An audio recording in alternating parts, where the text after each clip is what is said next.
as of October, we will have sent our 57th monthly update to our investors and advisors. And so every month it's a very standard format, but we send an update on sort of how we're doing against those OKRs. And the reason I mention that is I think that for investors, advisors, and not just investors who are on the board, but we have a number of investors who have less interaction day to day. I think it's important to have context. It's very hard for an investor or board member to be helpful in a way that is timely unless they have context. And to have context, you need to share openly with what's going well and what's not going well, or where there are opportunities for improvement. I love the investor updates, not just the one Veer sends, but generally across the board. Whenever I get investor updates, I get very excited about just understanding the progress of those businesses and seeing. Hopefully, at the bottom of that investor update is a section of what is the entrepreneur looking for, right? Whether it's called an ask or request.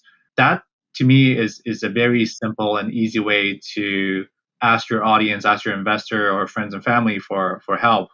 Whoever you send that update to. And one thing that I would stress is the best entrepreneurs typically are very, very precise about what they're asking for, versus say, hey, generally would love an intro to anybody you meet in the insurance space. Yeah. Welcome to Inside the Deal, the podcast where we explore how funding rounds come to fruition from start to close. I'm Adam Hardy from Sandhill Markets. And I'm Steph Moy from PIN.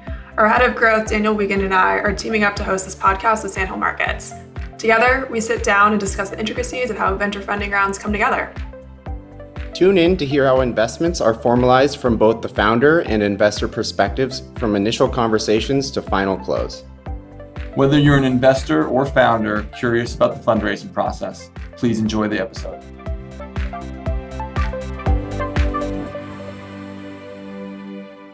Hey everyone, and welcome to another episode of Inside the Deal. Today I'm joined by Veer from Ansell Health and Ricky from Portage Ventures. Thank you guys so much for being here. Really appreciate it. Pleasure. Thanks for having us. Thanks for having me. Yeah, and so today's episode will be slightly different as Ansell just raised an A extension. So it's a little bit further stream, which is exciting for us because it's something that, we don't get a lot of insight to for, seed and Series A companies. So excited to jump into that. Veer, let's start with you. Would love to hear a little bit more about your background in Ansell Health. Would love to hear how it all started and things like that. Yeah, sure. So I've been an entrepreneur since I dropped out of university. It's been a while now since then, and I've been a part of growing a few startups along the way. The first one was an enterprise IT company that Computer Associates bought back in 2006. And then after that, a company called Maxwell Health, which was an HR and benefits platform that Sun Life acquired in 2018. And it was through that second company that I really got exposed to the world of healthcare in America, the challenges that people face, how we think of insurance in that context. And some of the gaps that we observed really led to, what's become Ansell. And by far and away, I think this company has the potential to have the most impact of the ones that I've been a part of. So that's a little bit about me and where we're at today. And Ricky, would love to hear a little bit more about yourself and Portage Ventures. Sounds good. So I'm one of the partners at Portage. We're focused on early stage venture investing activities. More broadly, we're a global investment firm with a focus on fintech and financial services, and love to support ambitious founders like Veer on their journey across different stages.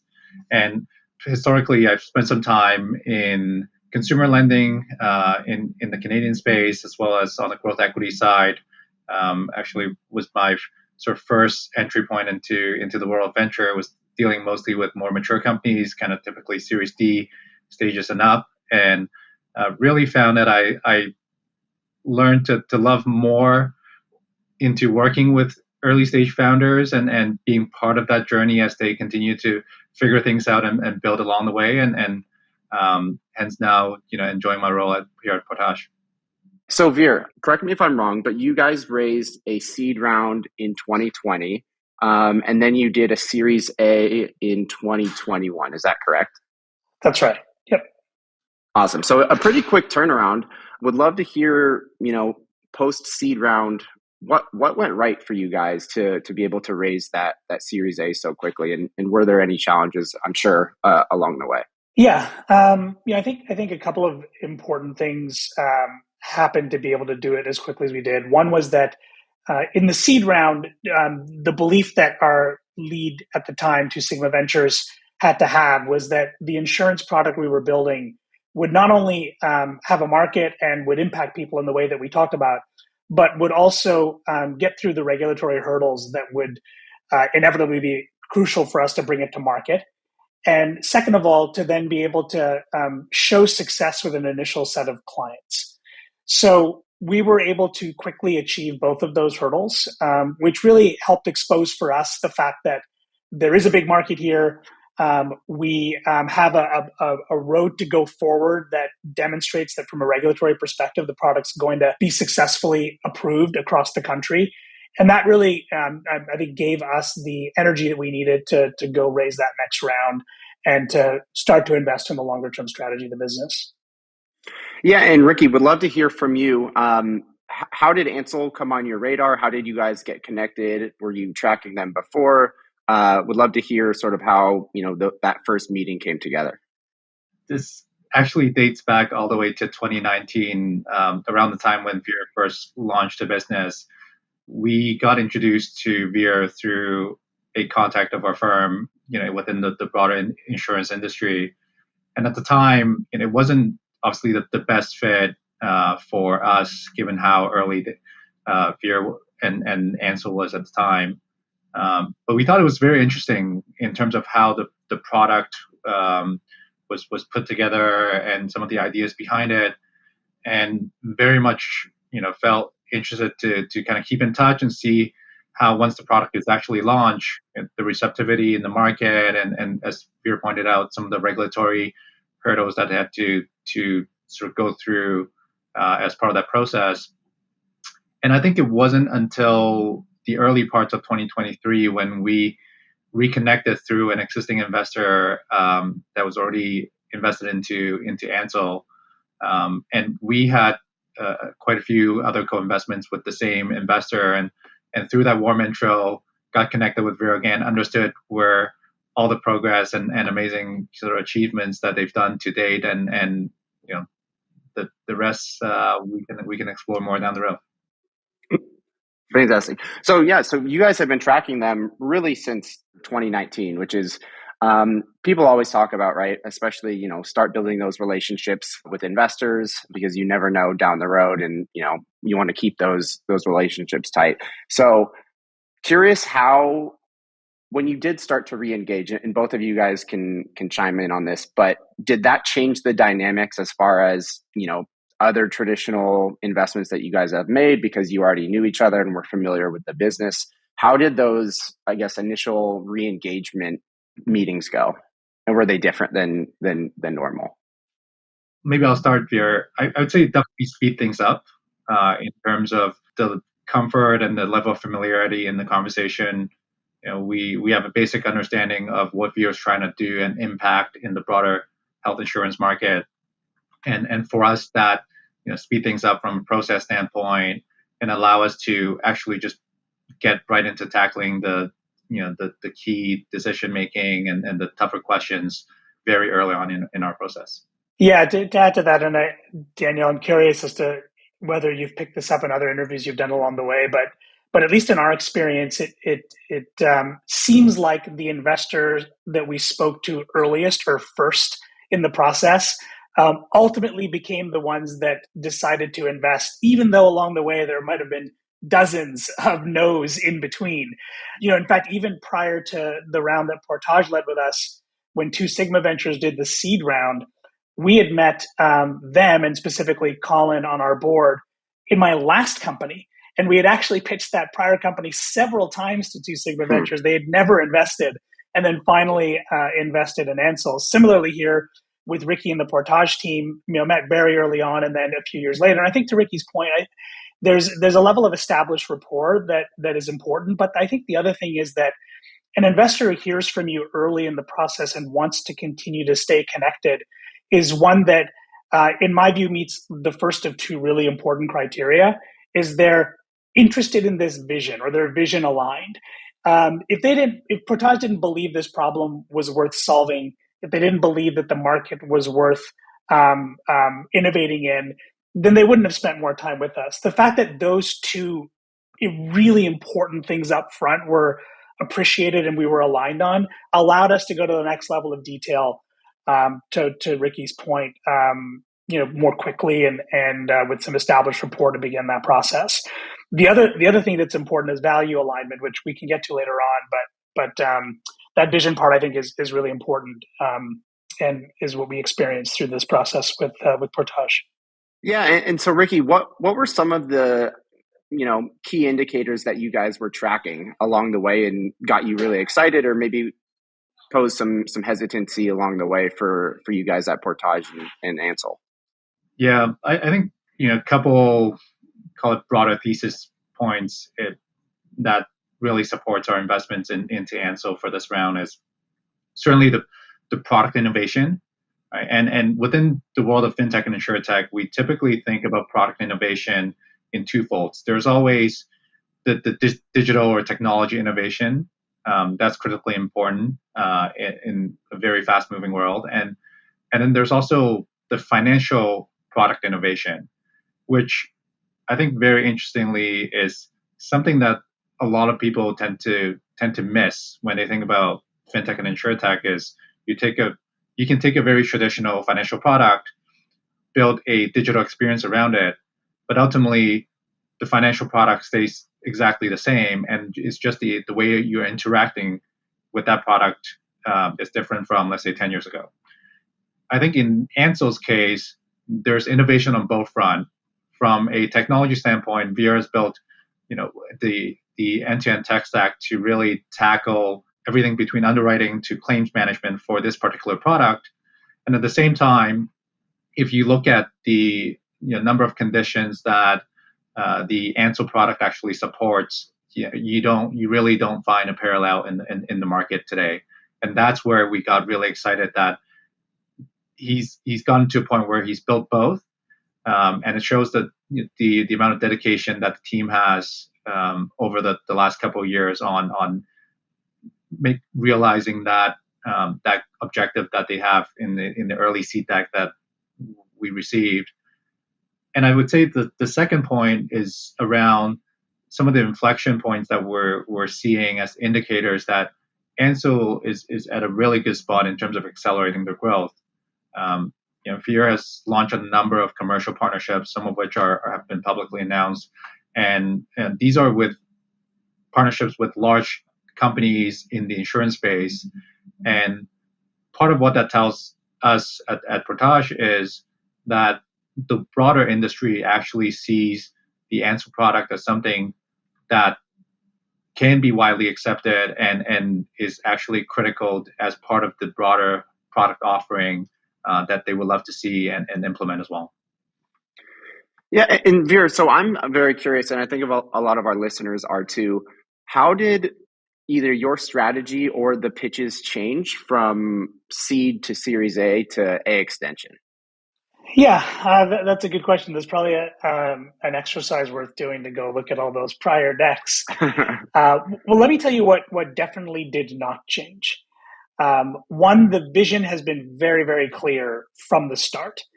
That's the first thing. The second is to Ricky's point, the importance of insurance innovation, the financial product innovation, and just to be, to double down on that point, the purpose of Ansell would not be worth pursuing had we not been able to innovate on the insurance product itself.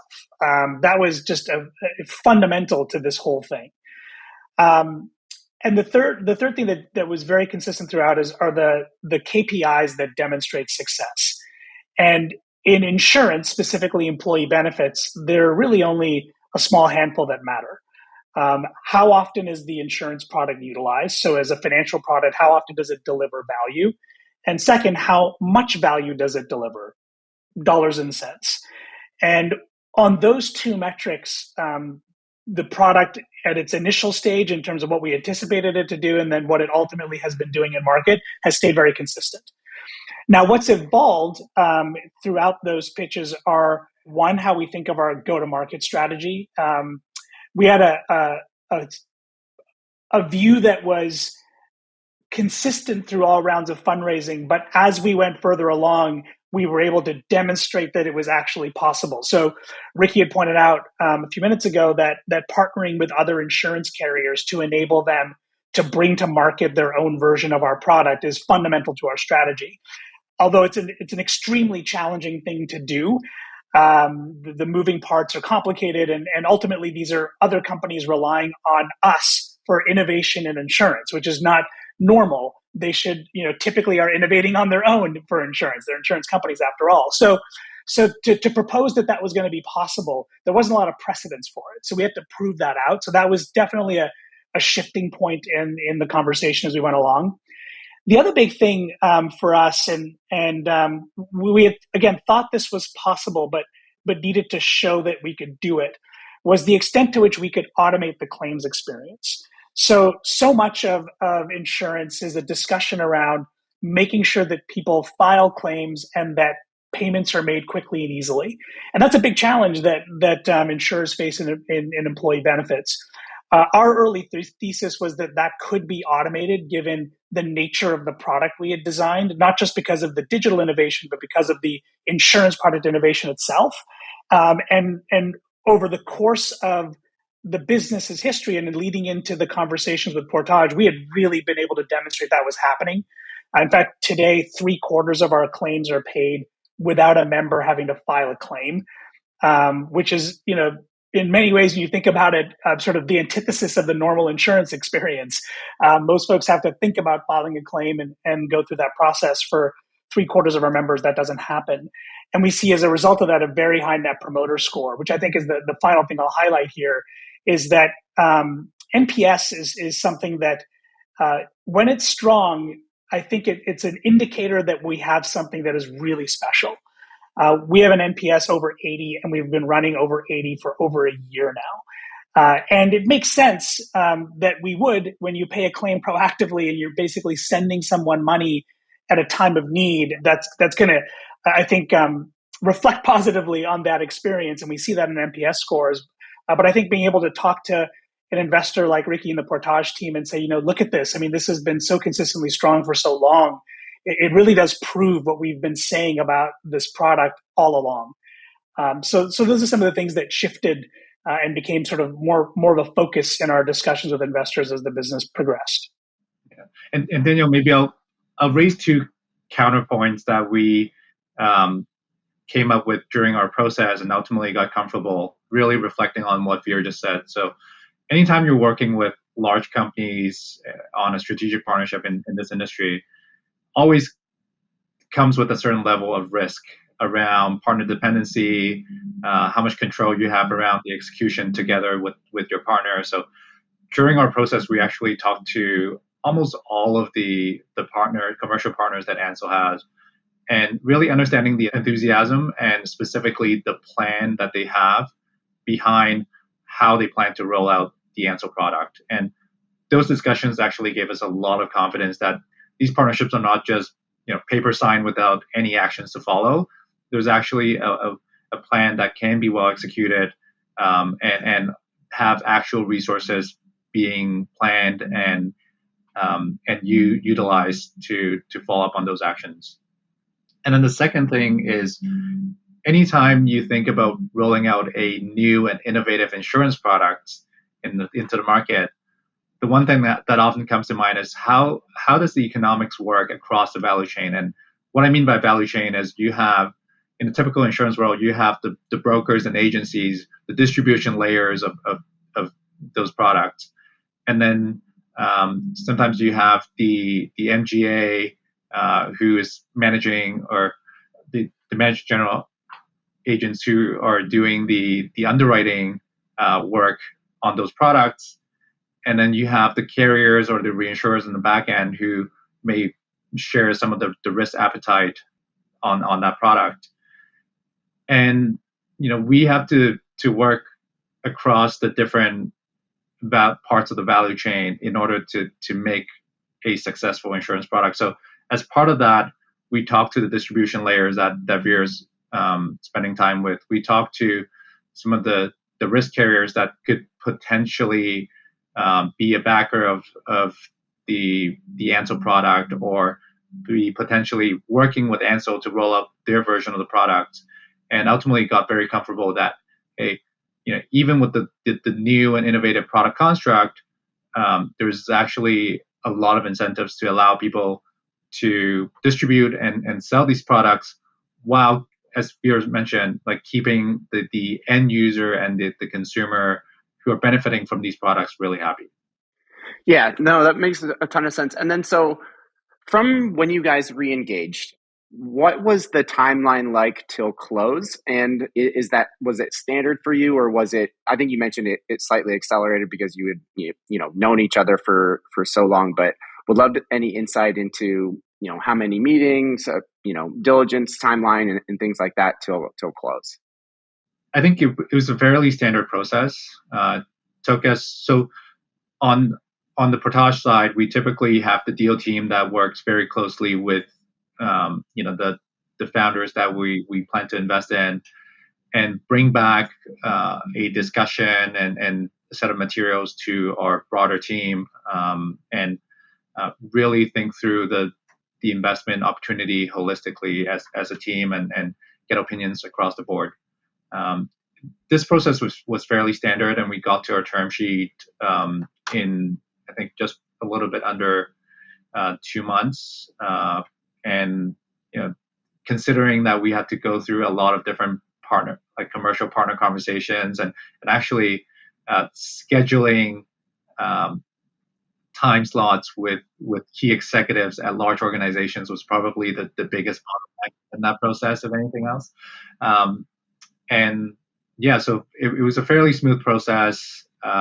We ended up, I think, from a closing standpoint, past term sheet, we took a bit of time, just as Veer mentioned, like it's very similar to Two Sigma. We do a lot of regulatory diligence work to get comfortable around the product construct and understanding of the broader market regulations as well, typically in conjunction with a regulatory lawyer that we hire as well. So that was maybe a little bit different from investing into, let's say, a software or back-end infrastructure type opportunity versus a company with an actual insurance product in the market. And curious, Ricky, for you and the Portage team, do you guys usually start to engage much earlier? And is that sort of standard process, or do you do deals with companies reaching out, seeking capital? Curious if this was any different, or this was a unique situation. Yeah, I would say it's definitely a mix for us in terms of where we see the opportunities. Many of our founders actually come either directly inbound or through a warm intro from a mutual connections that we know. And then as a more, I would say, thesis-driven approach that we have at the firm, we actually have a large number of opportunities that we actually source ourselves through active outbound. And that's typically, to share a little bit about the process, we typically develop a series of active theses that we have at any given point, and spend a lot of time understanding the broader market map around those active topics. And as part of that exercise, also reaches out to a number of companies in the case that we haven't met them before, and understand a little bit about what they do, what they're building, how they think about the broader space, both to educate us a little bit, but also really to see if we could be a helpful partner along the way for them. And through those exercises, we see many different ideas and meet with different founders, and many of those actually become investment opportunities and actual portfolio of investments of ours. And Veer, on your end, how did you feel, I guess, after that first meeting? Did you feel confident in it? Did they give you any indicators of, yeah, we're interested? I know you had been in contact for a long time, but was there anything different that you felt, maybe just general feelings or things you did that went different in this first meeting versus, some other meetings where they may have eventually passed? I think you can tell really quickly when someone's interest is genuine, um, and that also becomes clear in the sort of pace and frequency of follow up.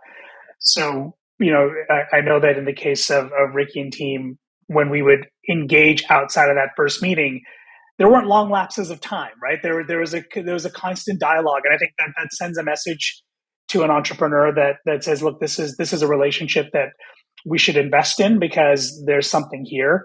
Now, in my experience of raising capital for 20 plus years, my general assumption going into it is that you have a thick skin because you're going to get a lot of no's, and so we try not to swing too much with the ups and downs, because I think having an even keel approach is really important.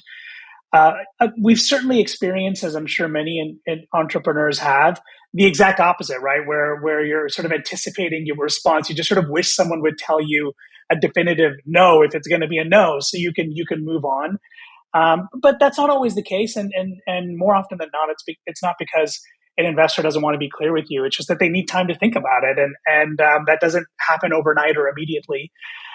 Which I think just gets to the point of starting early. If I think about all the fundraisings we've done from, let's say, the moment we started to think about what the pitch deck would look like this time around to when sort of a round closed, I think of that as at least 2 quarters, probably 3 quarters. So I think when you create that kind of timeline, it gives you the ability to be more balanced in your approach, and again, invest in building relationships along the way. Back to Portage specifically, I think to Ricky's point earlier on, having met in the past and having that connection definitely was important. And like I said earlier on, thesis alignment is key. I think that when you're talking to an investor and you're sort of explaining to them why they should have a thesis in this space, let alone a thesis that aligns with ours, you've got a bridge perhaps too far to go. So this past financing, we really focused on insurtech and fintech investors exclusively, and then we're very quickly able to figure out the ones who had any understanding of benefits and had a point of view on it. When you narrow it down to that group, then you've got a set of investors where they're very knowledgeable about the space. They've talked to lots of companies, more than certainly I have. Their pattern recognition is high. And not only is there value in investing in those discussions, but there's actually a lot you learn. I think it's really important as an entrepreneur to think about discussions with investors as really good learning opportunities. On the surface level, on how to make your pitch better, sure, you're going to learn a little bit about that and the questions you get asked. But I think more fundamentally, is the business a good idea? What shifts in strategy should we be considering because of what we're learning from and hearing from investors? Now, that doesn't mean that every no is should result in a strategy change. I mean, there's importance to have conviction in one's approach, but I think it's also important not to be dogmatic about a point of view. And so, in that sense, with that sort of narrowed group of really investors who are smart about the space, those became good discussions to have across the board for our leadership team. Yeah, and going off of that point, what was it about the Portage team specifically, aside from capital, that you felt most excited to work with them? There are a few things. So one, we talked about mission alignment, thesis alignment. Values alignment really matters. I think many entrepreneurs who listen to your podcast can probably think of investors or board members that were very stressful partnerships to have. And it's not to suggest that building a business won't be stressful. It is. I mean, that's the nature of it. But stress because you don't have trust or you're not seeing eye to eye on fundamental beliefs, that's a different kind of stress. And it's for the most part not healthy for the business. It's not healthy for the leadership team. And we don't want that. So values alignment is really important up front. Beyond that, clearly it's nice to have investors who are willing to make introductions, at the very least, to other investors. That was very apparent early on. It's certainly been apparent post the relationship being formalized, but even before, Ricky and team were very open with bringing together others for the syndicate, and not just making sort of a warm intro, but having the conversations in advance of that introduction to really tee up the discussion in a way that was going to make it valuable and could move quickly. Portage has also been very helpful to make introductions to other strategy partners, whether it be in disciplines for our company, marketing, PR, sales. That's also been very valuable. On top of that, introductions to clients. So that has been part of the fold as well. Being a fintech, insurtech focused fund, they are constantly talking with insurers, with financial companies that could be partners of ours. So that's also an angle of interaction that has been important and valuable. But all of those things, I think, beyond mission alignment and values alignment, are nice to have. Those relationships that Portage will bring, or any investor will bring to the table, won't necessarily change the course of the business. So I think I'd be careful as any entrepreneur to bank too heavily on that. I think it's way more important to have a board member who's going to actually engage with you in a way that's useful regularly and help you build a business. And in that area, we had a very good feeling about the Portage team early on in our discussions. And everything that we thought would be the case has continued to be the case as board members. And I can say that confidently about the prior two leads who are also on our board today. And I think we've been very fortunate that way to partner with really strong investors. I can't agree more. The alignment on the vision and the value of the company is so critical. I think we can always have some disagreements on how you get there and the sort of the tactical things that happens in between when we invest as investors to ultimately hopefully having an outcome for across the cap table for the company. But the alignment on just where we're going is critically important.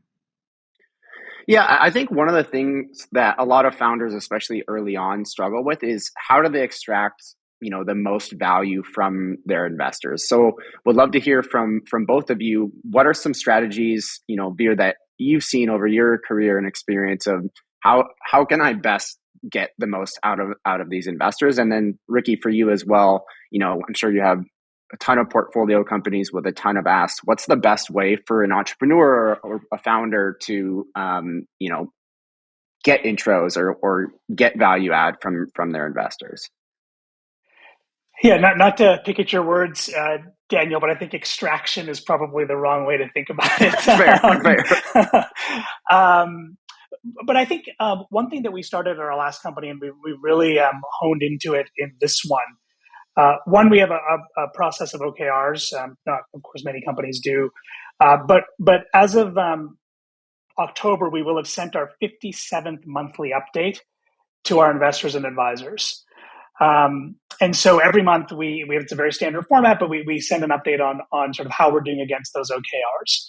And the reason I mention that is I think that for investors, advisors, and not just investors who are on the board. I mean, obviously, Ricky as a board member has a lot of exposure to us regularly, and we want that. But we have a number of investors who have less interaction day to day. And so I think it's important to have context. It's very hard for an investor or board member to be helpful in a way that is timely unless they have context. And to have context, you need to share openly with what's going well and what's not going well, or where there are opportunities for improvement. We try really hard to do that. There's always opportunities to improve there, but our approach is to be clear in our communication and to communicate very regularly on a schedule that is predictable. And from that come offshoot discussions that are always valuable. I mean, Ricky and I on our board were on a call yesterday. We have another one on Tuesday of next week. There are things to talk about where their input is really helpful, especially on decisions that are strategic and for which there's not an obvious answer sometimes. And being able to have a discussion that is on the one hand with our leadership team, but then also amongst our leadership team and our board is very valuable to be able to do. So I think, like I said, that context and sharing information openly is really key to being able to, I think, build the best kind of relationship where there's a good value exchange that's constantly happening. Maybe to add to that, I love the investor updates, not just the one Vera sends, but generally across the board. Whenever I get investor updates, I get very excited about just understanding the progress of those businesses and seeing. Hopefully, at the bottom of that investor update is a section of what is the entrepreneur looking for, right? Whether it's call an ask or request. That to me is a very simple and easy way to ask your audience, ask your investor or friends and family for help. Whoever you send that update to. And one thing that I would stress is the best entrepreneurs typically are very, very precise about what they're asking for, versus say, hey, generally would love an intro to anybody you meet in the insurance space. Yeah. Right. Versus, what function within the insurance world are you looking for?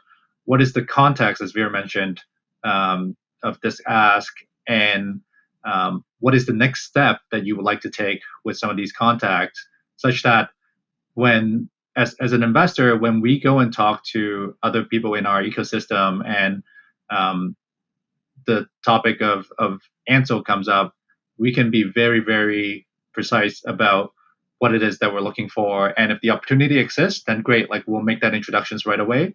But if we know that there's some mismatch, then it's probably not worth Veer's time, just because in the early stage startup ecosystem, I'm sure your audience will understand this as well, is the time is that you have is critically important, especially when you're working with, let's say, a team of 20 or even sometimes 5 people. And so you can't be spending time on an action item that will not happen until 2 years later. So, we think about that timeliness and the matching from a time perspective as critically important for those intros as well. Yeah, I totally agree. I think the being specific with your ask versus being broad is always going to get you better results. So completely agree with that. Okay, so I want to talk about this round as a whole, and would love to hear from both of you how you guys thought about sort of the makeup of the round. For you, Ricky, in the Portage team, I believe, did you guys lead the round? Yes, we did. And maybe to give you a little bit of the story behind it, Veer initially came to us asking for, actually, I think a lot lower amount than what we ended up raising. And it was through conversations, understanding the business, that I feel like, hey, Veer, I would love for us to get a larger pool of capital such that we can really fuel the growth of this business for the next couple of years. And at the end of that discussion, I think we ended up taking just a little bit under half of the round. But what was actually really amazing was once we put pen to paper on putting the concrete terms down, the interest around the table from both existing investors as well as some of the commercial partners that Veer has, where they may be able to make some strategic investments, all of those enthusiasm really showed up after we put some initial terms down, and that made the round come together, I would say, very quickly after we signed the initial term sheet. Yeah, and to add to Ricky's point about the suggestion, the strategic input of raising more, I should point out that was also another indication of, wow, this is a relationship worth investing in. It's tongue in cheek. Obviously, you don't want to turn down capital if it's there, but I think more importantly was the strategic reasoning behind it. It was really just I think demonstrated their understanding of what it was going to take and will continue to take to build this business. So that's really key. Ricky's absolutely right. Obviously, we've had tremendous engagement from our existing investors. I think that re-upping is also important from an entrepreneur's perspective, to know that the investors that we've brought along the way continue to want to be on this journey by investing more capital. That's not to say that if they couldn't, they're not on the journey. Of course they are, but that re-up is important, because in firm structures, you need to go back to your partners, you need to get their support. There's enthusiasm that's needed there, and that renewal, I think, is really important. And our strategic investors was really key to this whole process as well, because of the nature of the business and our distribution strategy. those organizations taking an equity risk in our partnership equation, I think was a really important part of demonstrating to Ricky and the Portage team that these partnerships were meaningful. But I also think it's an important indicator to us of the meaningfulness of those partnerships, right? So, and that of course has continued to permeate in those partnership discussions as an important cornerstone to what we're trying to do together. Yeah, definitely having those commercial partners come to the table as we're putting together this round actually gave us more confidence as we had from term sheet towards actual closing of the round that these partners are here to stay and do see tremendous benefit in partnering with a company like Ansell. Yeah, and from the Portage perspective, how do you guys think about when you're leading around, how much of it you want to take, right? Obviously, as you mentioned, you want to leave some space for strategic partnerships and funds and things like that. Was this more of, this is our standard check size, or how do you guys think about rounds like this? Yeah, the check size we put into Ansell specifically was actually fairly standard within the range. And more broadly, we typically take a lead or co-lead positions in call it early stage venture rounds, and typical check size for us tends to be somewhere between 5 and 15 million. And one of the things that we're always looking for is to have somewhat of a meaningful minority ownership in the business, and that typically ranges between call it 10 to 20% on the early stage venture strategy. And part of that thinking is we spend a lot of time with our portfolio companies, not just from a board level perspective for me working with Veer, but as Veer mentioned, we have a partnerships team that engages with intros, and specifically for Ansell, it's intros to our broker ecosystem, our carrier ecosystem, and then second element is around tech and cybersecurity as well. We've built a team of pretty solid experts, which especially on the topic of cybersecurity, it's one of those things when you're dealing with personal and specifically medical data, you want to make sure that the companies that you're invested in is really buttoned up on that. So, we have experts on our team that engages specifically on that very topic, and working very closely with the tech leadership that Veer has on those topics. And lastly, there's a go-to-market team that spends a lot of time with Ansell as well, really focused on a wide range of topics, from like broader growth strategies all the way to more tactical like marketing initiatives. And so across all of these, I would say sort of value creation or value adding initiatives that we have, we typically love to be at the forefront of the conversation. Typically want to be involved at the board level to an extent, and as such, want our ownership to reflect that. And that's typically how we think about sort of call it sizing of our check size. Yeah, if there's one thing I could add, because you reminded me, Ricky, is we've brought on a couple of new senior leaders since that financing completed, and our board, Ricky especially, have all played a really important recruiting role. Not just to recruit ultimately the candidates that we've been most excited about, but even more importantly, to help us vet the pros and cons of any potential candidate, and then helping those candidates become confident in wanting to join here. And I think that when you're interviewing folks at a senior level to join a company like this, they tend to be very experienced. They've been around the block as well. They're insightful. They're curious. And I think it's important to have a board member, a lead investor from the prior round, who can confidently speak again about that thesis, about why they believe in the organization, to speak openly and honestly about the challenges and sort of hurdles we'll have to jump over together. And I think as an entrepreneur, to just think about what that's going to feel like. Is Ricky going to be really helpful in that scenario? Yes or no is an important question to ask yourself. And for us, it obviously was a yes, and again played itself out. But I think that's an important area of value that I wanted to mention as well. Yeah, and I'd say, Veer, that for me goes beyond helping in hiring new executives or new leaderships into the business. if you recall, as part of our process, I actually asked to speak with all of your sort of intermediate management level and up. And for me, those conversations are really important. One thing is to understand, hey, do they love working at the company? Do they have the same vision that Veer has? And collectively, as leadership group for the company, are they working towards the same vision that Veer has? But also, more importantly, just really for me to understand how well the group works together. Is Veer supporting in the right way? Are they supporting Veer in the right way? And then the last question that I always end those conversations with is, as an incoming board member or board observer, like, how can I help you do your job better? And I love that because, for me, I consider, the honor or privilege of sitting on a board and having that direct connection with Veer.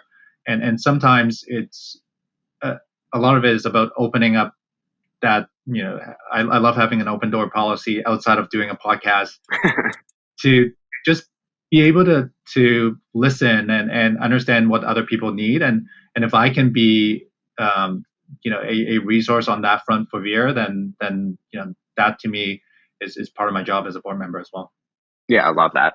Well, awesome, guys. As we're wrapping up, Veer, I would love to hear from you. Looking back from your past experiences in seed round, is there any piece of advice that you would give to, any entrepreneur or founder who's maybe, about to raise a Series A from the seed round or even seed round? Would love to hear, what it is you've learned from your experience in fundraising for all these years. Yeah, I'll go back to a couple of themes that we've discussed today already. One is being really clear on your vision and what you're trying to do as an organization. And I've always believed that it's really hard to motivate people. You really want to find folks already motivated about what you're excited about, or they're already looking at the star that you're looking at. So I think that's an important way to think about fundraising, is you're looking for the folks already looking at this problem and want to solve it. That's what you're trying to search for. You're not necessarily trying to convince people to look at the star. I think that applies to recruiting as well. And then, like I said earlier on, taking time. I mean, these processes take time, and these are big decisions for investors to make. And so making sure that you start early and take a balanced approach to the yeses and nos along the way is I think really important. So that's what I'd share as parting comments. Yeah, and Ricky, for a company who's doing cold outreach to you guys at Portage, what are some of the things that you guys really look for or really make a company stand out at this stage?